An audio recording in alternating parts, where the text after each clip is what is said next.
ঢাকা ১৬ আসনের নির্বাচিত সংসদ সদস্য জননেতা কর্নেল আব্দুল বাতেনের উপর সন্ত্রাসীদের অবরুদ্ধ ও হামলার ঘটনার প্রতিবাদে রাজধানীর মিরপুরে প্রতিবাদ ও বিক্ষোভ মিছিল অনুষ্ঠিত হয়েছে।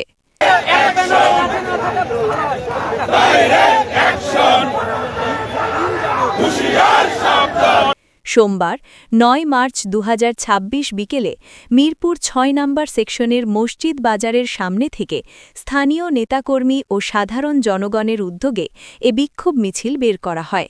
মিছিলটি মসজিদ বাজার এলাকা থেকে শুরু হয়ে আশপাশের সড়ক প্রদক্ষিণ করে পুনরায় একই স্থানে এসে শেষ হয়। মিছিলে অংশগ্রহণকারীরা বলেন, জননেতা কর্নেল আব্দুল বাতেন একজন সৎ ও জনবান্ধব নেতা। তার উপর সন্ত্রাসীদের এ ধরনের হামলা অত্যন্ত ন্যাক্কারজনক ও নিন্দনীয়। তারা দ্রুত ঘটনার সঙ্গে জড়িতদের চিহ্নিত করে আইনের আওতায় এনে দৃষ্টান্তমূলক শাস্তির দাবি জানান। বিক্ষোভকারীরা এ সময় বিভিন্ন প্রতিবাদী স্লোগান দেন এবং বলেন, জনগণের নির্বাচিত প্রতিনিধির নিরাপত্তা নিশ্চিত করা রাষ্ট্রের দায়িত্ব। ভবিষ্যতে এ ধরনের ঘটনার পুনরাবৃত্তি রোধে প্রশাসনের কাছে কার্যকর ব্যবস্থা গ্রহণের আহ্বান জানান তারা।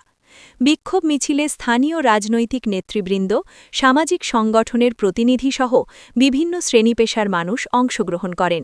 মিছিলটি শান্তিপূর্ণভাবে শেষ হয়।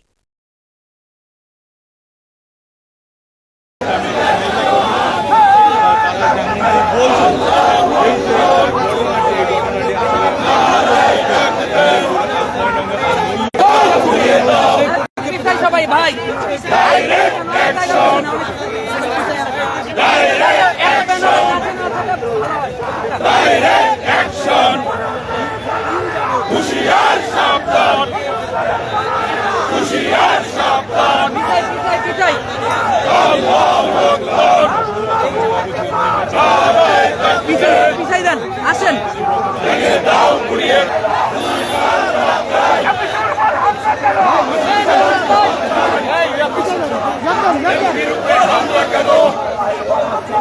প্রশাসন জবাব চাই, ভেঙে দাও, গুড়িয়ে দাও, ভেঙে দাও, গুড়িয়ে দাও, ভেঙে দাও, গুড়িয়ে দাও, ভেঙে দাও।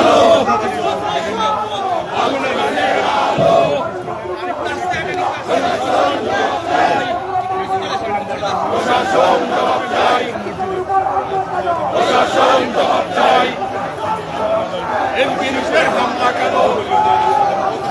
প্রশাসন জবাব চাই, প্রশাসন জবাব চাই। আসলে মোবাইল